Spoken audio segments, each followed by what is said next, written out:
Welcome to the Book Asylum. And guess what? We have someone coming to the Splatterpunk scene that, ugh, it's in his name. We'll just put it that way. It's in his name. Stay tuned.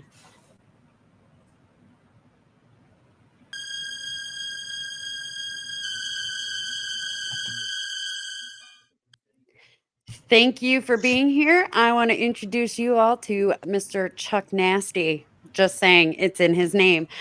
So, Thanks. hi, Chuck. How are you? I'm good. I'm good. Thanks for having me. Or is that it's Jack is what's this the oh god damn it. This would have been a Nasty. perfect The Janet yeah, Jackson thing. yeah, it Yeah. would have been perfect for it. Miss Yeah. Nasty. Miss Yeah. Jackson if you're nasty. I also go with Two Love Crew, as nasty as we want to be. Yeah. Yeah. Oh, we're gonna get along just fine. Well, Excellent. thank you for coming to the show. I really appreciate you being here. Thank you so much. So what's your genre? Hardcore horror. Extreme Mhm. stuff, splatterpunk. You know, Awesome. So have the you been weird. to have you been to the Texas Author Con or anything like that? Because No. Merrill David, who's a big splatterpunk guy, he puts on the Texas Author Con. I didn't know if you had ever heard of that. Oh yeah, yeah. I've definitely heard of it. I've got a lot of friends that go Go to to it. it. Yeah. No, I haven't. I haven't made my way to that yet. I'm Okay. actually doing my first appearance as an author at a con next month in Knoxville at TBR Con. Oh, sweet. Yeah, September Congratulations. 6th and 7th. Thank you, thank you. I'm a Congratulations. nervous wreck. I'm a nervous wreck, but I'm gonna tell you right now, I had my very first convention last month, and it was a horror convention, had nothing to do with books. There was maybe 5 or 6 authors there. no, no, I did well. And right. I'm not even gory. My books, I'm not even that gory. So I think you're gonna do very well. Um, how long have you been writing? Uh, Technically, ever since I could write a sentence. Um, Okay. yeah, I started out, on the big fat line paper you get when Yeah. you're in kindergarten, and my mom still has my first scary story because it landed me in therapy as a youngster because it's about a rat eating somebody's face, and it's 2 pages, and yeah, And the yeah, that school was called. there was some concern. There was some concern. Yeah. Oh my god. So how long? When did you start publishing? Last year, year before last, something like that. Congratulations. Thank you. Yeah. How many do you have out? Uh, well, I have out just standalones. I've got 4 or 5. I've got Whoa. one. I've got one getting ready to come out. It's a big boy too, Yeah. called Lot Lizard Stew. That should be out in the next Ah, couple of weeks. I And love everybody seems to like the name. I Uh, do. but yeah, like I do have one that is.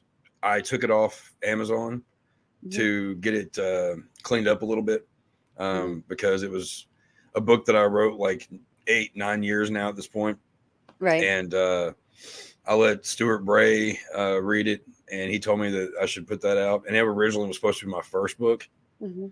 my first release, and it wasn't due to a bunch of shit.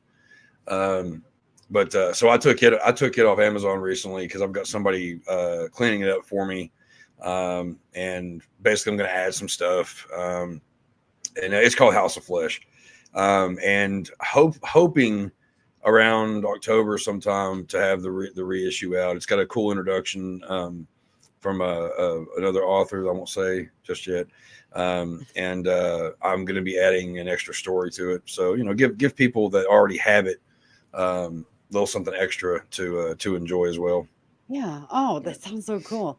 I'm actually really surprised that you have that many books out already. I mean, you had to have had most of those written before you know. Oh Mm-mm. God.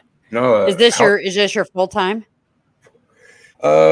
you could say that in a way. Yeah.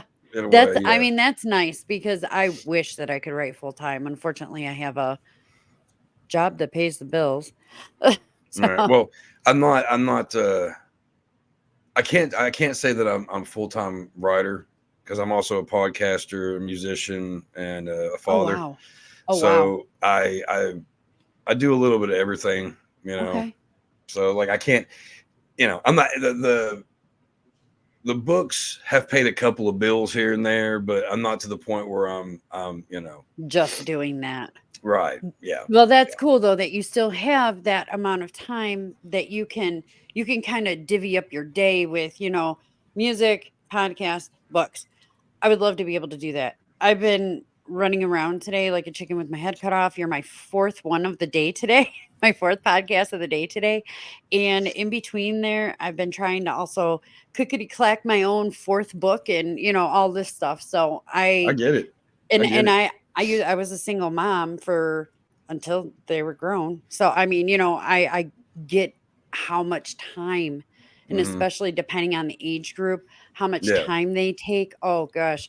And you always want to be the parent, the good parent, the Oh I yeah. want my kids to come to me and understand that they're not bothering me. And it's like, how do you do that all? You're definitely a I, I superhero. I'll tell you actually how you do that. Because I've gotten asked many times in my life, like, Mhm. how do you do this, do that, da da da, because I am a single dad, Mhm. and it's just me and him, and like the one thing when it comes to writing, I watched the interview. I can't remember who the author was, but it's something that actually like really it's helped. Let me just say it. Mhm. Uh, this author was on an interview and he was talking about another author who I can't remember what book it was, but he'd written this book that pretty much sent him up here, got him rich and famous, that kind of thing. Oh, And nice. he said, while talking to his buddy, who was the author, he said, "There's one thing that I regret." He's like, writing that damn book, like I miss so much of my kid's life. He's like, because I'm in there writing and I've got the door closed, blah, blah, blah. And the author that was talking about it, he goes, so while writing, I don't close the door. Hmm. So they're like right now the door's closed only because Mhm. of noise. But Right. if Podcast we're on. Yeah. and usually unless because my kid likes to draw, so if he's doing his thing and we've Mhm. got some weird music going, then I'll be up there writing right next to him while he's drawing Five Nights at Freddy shit. Oh, that's And cool. but most of the time I'm not, unless I've got a deadline on a story or something. I Mhm. try to be, but even in the small place that we live, I can just open the door and I can just like, hey, Bubby, like he hears Yeah. me, I can hear him, Yeah. so it's That's not, cool. never close the door. Keep the door always open. That way that they don't feel like they're bothering you, because I remember as a Yeah. kid, when my dad would be working in his workshop, Right. the door was closed, you knock, and I Yeah. don't want that to be that, it's like, if you want to come in here and just look at me while don't do that. But he knows I'm Yeah. in there, but come in here and do whatever. I encourage his creativity. Good. Just like like my parents have always been pretty supportive, so I always try to go to the next level with my So you kid. had great role models, which helps, Yeah. Oh yeah, That does definitely. help. That does help. So, okay, you have out, I'm sorry, let's go again. How many books? Well, 4, 5? let's see. We got Thirsty, House of Flesh, which is off Amazon right now, but reissue's coming. Mhm. Um, Going to Hell, Fresh Kills, Book One, Volume One. Um, am I missing? Oh, Chuck Nasty presents erotic gore. It's my Thing? little double feature thing there. It's pretty disgusting.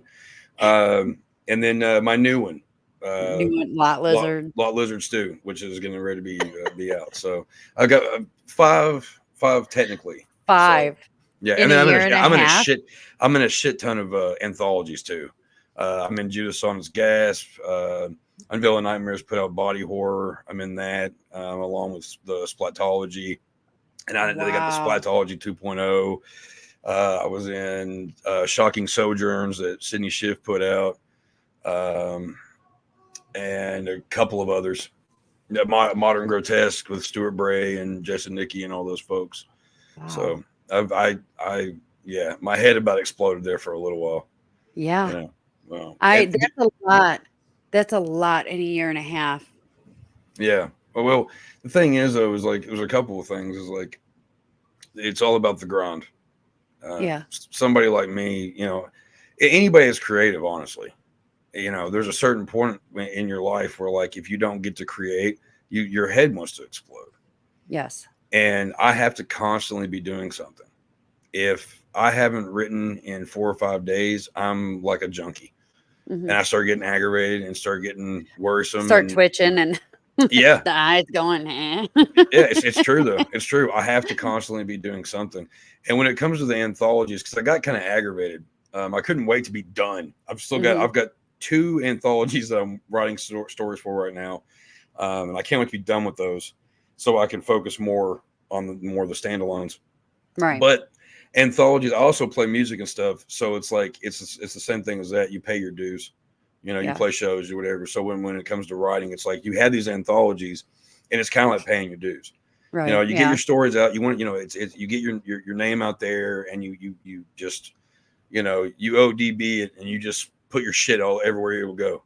Yeah. And that's a really horrible thing that I just said there, but whatever, it's true. No, but I I get it, because I mean, I was pimping myself out before I started writing, because I was doing podcasts with Yeah, the Book Asylum. We were written undead back then, and we've morphed into the Book Asylum, which is what we are today.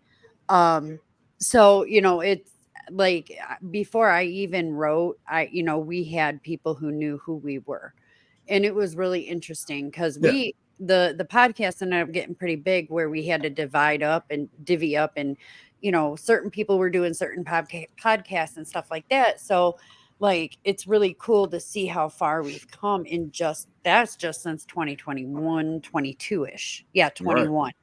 So I'm really excited to see, so when I got my first book out, it was like, oh yeah, well, now we got another author on the podcast, this, that, and the other. And it's like, it's cool because I can kind of relate. And then it's like, but I do want to pick your brain on, how do you fight writer's block? Because every once in a while, I get to a point where Oh, I'm like, I can't think anymore about the story. I actually just move to a different story and start writing in that. well, I'll tell you. First off, writer's block is bullshit. Um, You say that, but I don't know, no, man. no, no. I will see. Here's the thing: is the late great Jack Ketchum. I was listening to an interview with him a Hmm. few months back, and they were like, do you ever get writer's block? He goes, oh, writer's block is bullshit. And I was kind of like, what? And then he's like, no. He's like, think about it. He's like, you don't have writer's block. If you want to write, you're gonna fucking write. Hmm. He's like, usually if you can't write, it's because it's something else. It's relationships, it's money issues, it's house problems, it's kid problems, it's everything else. It's not writer's block. You want to write, but there's other things that are blocking your creativity at that moment. So it's not really a blockage as it is so much just a interference, you Well, know. I feel So attacked, and I'm never asking this question again. no, actually, I'll tell you, I, it's little phrases that help, You're wrong, and not wrong. Yeah. and writer's block is bullshit is one that I mean I have it's like it's a motto of mine. If I'm Hmm. sitting here and I'm like, God damn, and then I'll be kind of struggling, and I'll sit back and I'll go, I don't have writer's block. Writer's block is bullshit. All right, Hmm. and it's just a little push, It's kind of mind over matter kind of a thing. And I also wonder sometimes if writer's block isn't just, maybe the storyline isn't working for you at that moment. So maybe you need to cut that part out, move it True, over to the side on a different piece of paper, and then just see how this plays out a different way. right. And I've done that. I do have like a saved file with things that I've taken out of my books that maybe I'll use another time. Maybe I'll Hmm. use for another book or whatever. But That's smart. sometimes I've tried that to see how that would work out for me, and it's actually done pretty okay. But then there's times where I'm just like, I don't know. I work 50 hours a week, sometimes 60. I just did 62 hours a week. This is literally my only day off. I'm also taking medical billing and coding classes, so I'm like, am I doing too much? I'm doing too much sometimes, because sometimes I just want to sit and look at a wall and Oh, I not get it. do anything. Oh, I get it. No, I had like I said, I had a big stretch where I was writing story after story after story after story, and after I finished like five in a week, Yeah. in a week, 2 weeks or whatever, like there was a couple of Jesus. days where I was like, I'm not doing it. I mean, because Not I was touching the pumped. computer. I mean, I'm talking about stories that are 5 to 8,000 Yeah. words and in short periods of time. Yeah. And there was a couple of them where I was making them wait. Actually, I'm kind of making these people wait too, and I don't mean to, but it's like you get to a point where you're like, I need a break just for a Right. second, just for a Yes. I second. just need to breathe for 5 minutes. Yeah, So, do you have like a ritual? Obviously, you're very music oriented. It sounds like, where very. you need to have music playing in the background. It's Look my at band you. actually. Is it? Yeah, Bastard Nice. Sons of a Judas Goat. But yeah, continue. Oh my god, you and the names. You're killing me. So, because like I know I need snackies, I need my purple drink, I oh god. I play Supernatural in the background on the Okay. TV. I watch Supernatural while I'm typing. Sometimes it works, sometimes it doesn't, just having the noise. What do you have to do? I assume it's probably either a movie that you're used to watching in the background or there's music that you're playing. But you tell me, what do you need to do? Well, I love the fact that you said rituals because it definitely is a ritual. It is. I've got a couple of them. On those special nights where I just want to just black myself out and just start writing, Mhm. it's whiskey and coke, and Okay. I pour a glass. I'll either have 80s synth horror music playing, Yeah. um, and but if the mood for the story of what I'm writing, if I want something really nasty and gross and I need to get in that place, then I'll do a couple of shots of whiskey. Mhm. I'll fire up a fatty, and Mhm. I'll play Cannibal Corpse or Devourman or something incredibly just just really just brutal. Yeah. Um, and that was always something like here recently that I've been able to do. If it had vocals in it, I could not do it. And the past year, I've been able to be able to have other stuff Yeah. going on. But something else I also do though is I have like soundscapes, um, like sounds of the swamp and sounds of the haunted house and things like that. And like Oh, that's cool. if my Not kid's with whale his song. mom, right, right. If my kid is with you, because usually I get more writing done on the weekends when he's with his mom. Right. So like I'll be up front and I've got the big TV up there and I can blast up whatever and I'll put on just these crazy, just ridiculous soundscapes and I'll Mhm. just and I'll just disappear and I'll just get into it and then I'm a madman with the window wide open and my neighbors looking at me like I'm a creep. Nice. Just and I also like to write outside too. I have a little. Really? I set up a little table up there, and I'll just listening to. A lot of times, I listen to my neighbors across the street. It's Yeah. a couple of females that they go from each other side to side. I hear them talking, and amongst, and I don't pay attention to what they're saying, Right. but they're talking, and they're talking, and like sounds of like crickets and all that stuff, and just like the wind, all that makes some kind of it makes my brain go, Yeah, and it helps with dialogue and all that kind of it shit. does. So Because I it's like I mean, have a bunch of different rituals. well, yeah, how are you gonna know the dialogue between 2 females? I mean, right, You like know, yeah, it's hard for me to sit here and honestly and I think the only reason I might be able to write dialogue between 2 men is because I worked in automotive. I was a corrections officer, so I know, I've been around some and I'm a transportation officer, so I'm still in the male dominated role. I'm a right, yeah, contractor for ICE, so I'm still in male dominated roles, but that doesn't mean that I can see how the interactions go, yeah. but that's a lot of that is fake because it's all at work. I'm That's what. not going to know in the quiet of the home how 2 males are going to interact. I can only assume. Well, So I think I it's really usually take different. it. I usually take it as thinking about how like my mom, and my aunt talk, Yeah. or how different like girlfriends I've had, how they communicate with their friends, and I have to go into memory banks when it Yeah. comes down to that because it's right. I mean, like if I don't do that, then I have really no clue because you want to come off as authentic as possible, Exactly. and I try not to be that cheesy. And I try to. I've had a few people tell me that I write woman dialogue and write women pretty decently. So Yeah, because I I know don't. there's still room for improvement, but There's always room for improvement because always if you're done, if you're not learning, you're dead. So very just saying. true, very true. But I always hated because a lot of the people that I've read or have, whether it's narrators, um, people writing the female dialogue and stuff like that, it's like I don't know where they're getting their information from, but a Hmm. lot of us females would not say some of those things. Right, And to me, it's just like, we're like how I talk to my girlfriend Katie and how I talk to my husband are going to be obviously two different things. I'm correct, going yeah, to be still, my friend Katie, I can say certain things to. My husband, I say everything to regardless. right. So, but it's just understanding the dynamic between people, and I really think also it's kind of regional too.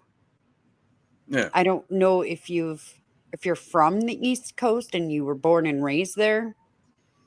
I uh, was. I'm a Kentucky boy. Okay. So when I I'm came out to Arizona from Ohio, it was a shock. right. Yeah, no. Everybody is so slow out here. Well, They I think are it's the slow. heat. I think And it's the it heat. probably is. It was only 100 today, but still. Everybody is so slow. They drive slow, they talk slow. Like they'll sit there and explain things like you're a dumbass slow. Oh, right, And I'm yeah, just like I'm looking at these people going, "Yeah, yeah, yeah, yeah, yeah. Come on." Get to the right. point. And I think that kind of plays into it because I can something that I say to somebody out here, they're not going to understand it, especially because it's a East Coast thing, believe it Oh, or yeah, not. yeah. So, No, um, I write a lot of dialogue that is from a southern accent okay. Yeah. a lot of times because because again they say that the best thing to do is write what you know, and Yes. I know hoodlums and rednecks. Like I write them pretty good because I'm kind of one of them. Yeah. Like so like I get it. Like Yeah. I'm I not so much of a actually, redneck, but kind of. yeah, right. You're Kentucky. I'm Kentucky. I kind of can't get whatever. But I have my group of people in my book going to Bowling Green right now, the parts that I'm writing to Bowling Green, Kentucky. And because we're passing through, we're going to Nashville. So, gotcha, gotcha. but it's really interesting how, like, I used to live out there. It was a place that I could have driven because I've driven to Newport multiple times. I love that aquarium there. There's an Hmm. amazing aquarium in Newport, Kentucky, right there on the I've border. lived in Kentucky my whole life, and that is one place that I will make it to one of these days. I swear to God, you will not regret it. And my kids remember it. They got to pet baby sharks. They Right? got to pick up horseshoe crabs and all this. There's so much there. The tunnels underneath the aquarium, watching the sharks swim around you and the sea turtles and all that. Oh my God, it's so cool. Definitely go and take your son. I might have been there when I was a kid and just don't remember it. Hmm. But as an adult, like I have a chance to get back. But yeah, like I definitely want to get my kid out there. He'd really dig it. Yeah, he I love the really sea. would. The Yeah, sea's a pretty it's creepy got a place. lot of cool stuff, and it's been years since I've been there, but the last time I went, the kids were older, it wasn't as cool Right. but because we had already been there too, and it was just the same stuff. They didn't really have anything new, but I enjoyed it. I heard they I have an like it. octopus out there, which is kind of cool. Oh, I wonder. I'm pretty sure they do, but I don't remember the octopus. The coolest thing to me was being able to pet baby sharks. That was the coolest thing to me. You're I sticking can your do that. hand in a tank and they're swimming around. Some of them are bobbing up. They're trying to get you to pet them. It was adorable. But anyways, off topic. Sorry. We go on Right. tangents on here too. Oh, I believe me, I get it. I get it. You're a podcaster. Yes, completely. But so your newest book, Lot Hmm. Lizard Stew. Oh, Jesus God, I can't believe that came out of my mouth without a joke. Um give me the premise, give me what it's about. Tell us about your book. Okay, so Lot Lizard Stew, uh, it's about a guy named Al Ridgway who comes from a shitty background. shitty parents, whatever, and he kind of snaps. So he ends up being a truck driver who is also a serial killer and rapist.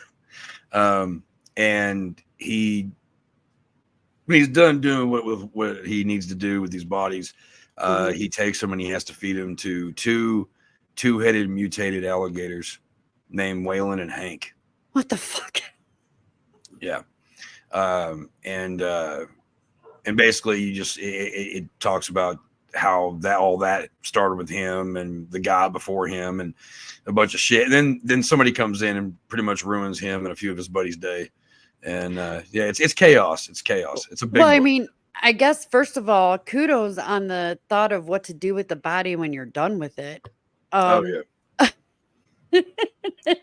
I'm And definitely gonna have to get this book. I can't wait for it to come out because I just I can do some gross. You mhm. know, I'm challenging myself to do the gross. It's So, a pretty extreme read. um, I pretty much I didn't hold back in this one, nice, so good. it's pretty brutal. Which it kind of leads me to my question. Since you put as much in there, as what came through your sick little mind, do you believe in trigger warnings? What, like putting trigger warnings at the beginning of the books? Yeah. Oh, that's been a topic lately. Yeah, it Um, really has. It's a huge hot button topic it lately, really and I've is. asked everyone. I mean, look, we didn't have really trigger warnings back in the day. True. Like, it didn't have a trigger warning that there was some fucked up shit that happens in the second half of Right? that book. Like, there's so many books out there that, like, like Clive Barker, like, all this stuff. Mhm. There's no trigger warnings. You don't. I don't think you. I think that we're such a society now where everything is a trigger warning. So there's Yes. no, you know, I mean, even though like on one side we're desensitized by the horrible nature of the world we live in, violence is not that big of a deal anymore. We got movies Right. like Terrifier and stuff, in the Yeah. in theaters and stuff these days. Right. And That would never have been shown. I love those movies, but They're good. part three is coming. I'm excited. I know. I've got the poster over here somewhere. Um, but yeah, like I think that they even know like in film and stuff we're all desensitized. Nobody really bitches about that. But in the book world, whew, I Oh mean, yeah. there's some shit. I'm not gonna name names. I'm not gonna name books, but there's a few authors out there, and a few books that are out there that have no business being out because Yeah. um, there's no real story, or it's not Got it. original. There's no originality, or it's just I'm okay with being brutal to be brutal, but don't try. Where's the Have a story? story. Right. Have a story. You know what I mean? I try to make sure that um, as as uh, as gory and shit as I can be in erotic gore. Those two stories are both from anthologies that I've done in recent times, Mhm. and the second story in there made me gag when I was writing it, and I'm very proud of that. Because it was. I mean, And you should be. I was told it's called the Dead Dick's Fuckhole Emporium Oh, Jesus. or Midnight at Midnight at. But yeah, and it really is disgusting. But I mean, that's what I was told to do. They're like, Kind of do what something gross. splatterpunk is. In horror, my opinion is I'm assuming you and I are probably from the same generation, Gen X, best generation ever. Um, but we did not do trigger warnings. We were pissed when they came out on our music, Yeah, you know. Um, our thing, I think, just the whole thing is, if you're going for the horror genre books, it's horror because it's horrible. And I've said this so many times on my podcast because I ask everybody lately, it's yeah, horror because it's horrible. It's already in the name that it's going to be bad. The word horror is a trigger warning on its own. Right there, you should know if you have a sensitive stomach, if yeah. you can't handle certain topics being talked about, you probably should not. If you're someone who can't do kidnapping, can't do bondage, this, that, and the other, I'm telling you, in horror, somewhere it's going to be there. I There think the best thing to do for people if they're really that worried about it, I mean, is just go to like Goodreads or something and read reviews, or don't or read it. or just yeah. I mean, but also like in a way though, like trigger warnings, they also help the author because just like those pesky little parental advisories. Why were they pesky? We wanted to buy everything that had a parental advisory on it. It That's didn't give a true. fuck what it We was. did, but we're also not this generation. No, no. But that's the thing though is like if you notice when it comes down to hardcore horror stuff, people tend to gravitate to like, oh well, this trigger warning said this and blah blah blah, and sometimes it's really fucked up. But some of these people fucking like gravitate to, but whatever, we Yeah. won't go there. Yeah. Right. Um, but I personally, I've never really had a trigger warning in any. I don't think. No, I don't think I've had any trigger warnings yet. Would you, if you were forced, Oh, if I was forced, I mean, I don't know why I'd be forced, but or if I was would you? forced I to, mean, I think there might be a publishing house out there that's really oh they're yeah, I mean, I'm not against it. You know what I mean? Like see, I would just to me it would just be like, yeah, no, I'm good. I'll find somewhere else to publish, or I'll do it my damn self. oh no, to me that's just it's small potatoes. Like, okay, well, if I need to do this, cool, you Uh-huh. know. But like Yeah. personally, I don't really, Yeah. it's not. I mean, not high on the totem pole. If Right. I, because if I read this, if I read the back of a book or the plot on Amazon forward or whatever, I know what the plot is, and if I like it, I'm gonna get it. Hmm. Yeah. I don't care if oh, this has cannibalism and babies being eaten by giant gorillas. Like, I don't know. Just don't Like, kill the dog. yeah. Well, I mean, Just it, don't. I've killed a little bit of everything in my stories, but Yikes. Don't tell yeah, people that. I I haven't killed too many children. The Mhm. stuff there's been one story that I have out in anthology where a kid dies, and the way that it's done is almost comical. As bad as that sounds, Yeah, no, I she's get it. ripped apart by a monster, and it's the whole thing. That's the splatter Yeah. part, you know. I I think that, I think us as a society, which cracks me up because we want trigger warnings for certain things, but kids getting killed is not as taboo as everybody thinks it is anymore. No, it's the other stuff that kind of like gets Yes. weird. Yes. It's like you have to have a story. I mean, if you're trying to make a villain, why you need to hate this villain, you're going to Right. say a little bit Exactly. more. But Yes. I don't think there should be pages upon pages upon pages upon pages. These poor Yeah. kids having that shit happen to them. Yeah, that Save doesn't all the need to brutality. Save all the brutality for the high schoolers and up. That's what I adults. Yeah. say. You know, Yeah. The we taller did it. ones. We did it in the '80s and the '90s in our movies. Like, just keep the little Right. ones. Keep the little ones. Being the ones killing. You know what I Yes. mean? All the best Yes. ones. I mean, come on, Gage. Yeah, you're right. So when you are done with, well, you're done with five. When your fifth book comes out, the Lot Lizard Stew, Mhm. what's next? Already started.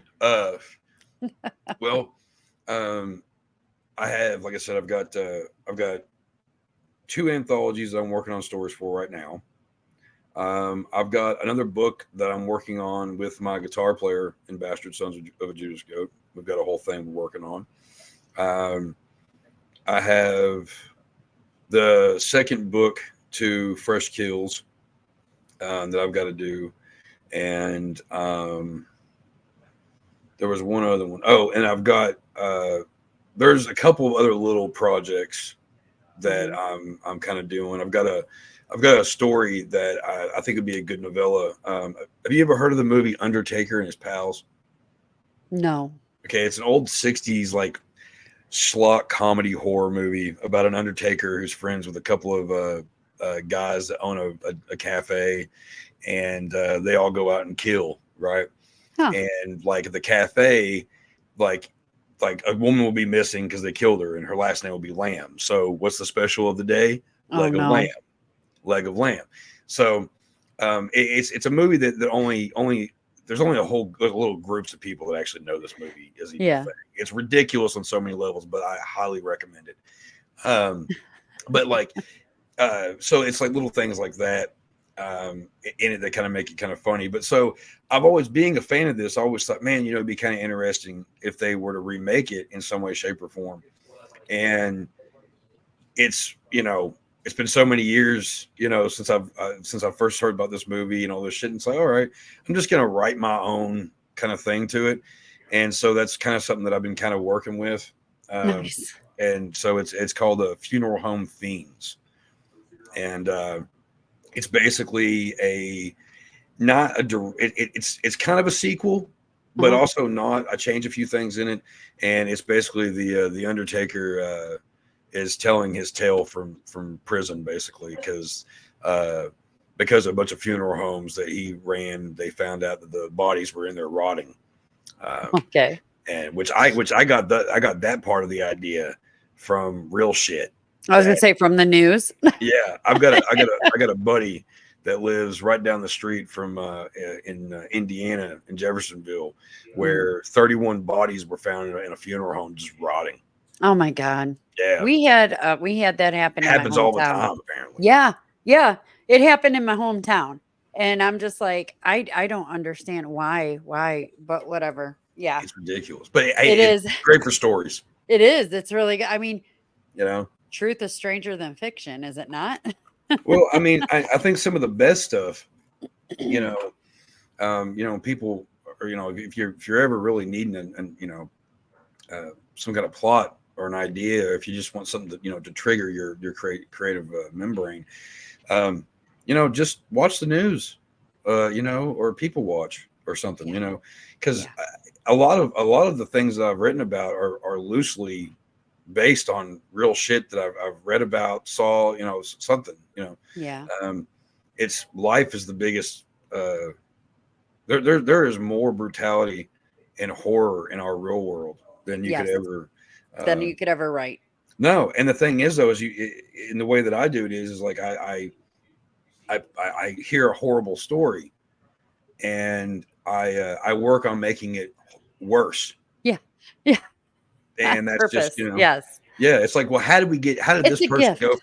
from here? How did this mind, how did this work here, and and all that kind of thing, and Yeah. it's a it's a gross thing, but somebody's got to do it. And you know what? You take it in stride. You do well. So I think it'll I'm doing be okay at the moment. yeah, yeah, absolutely.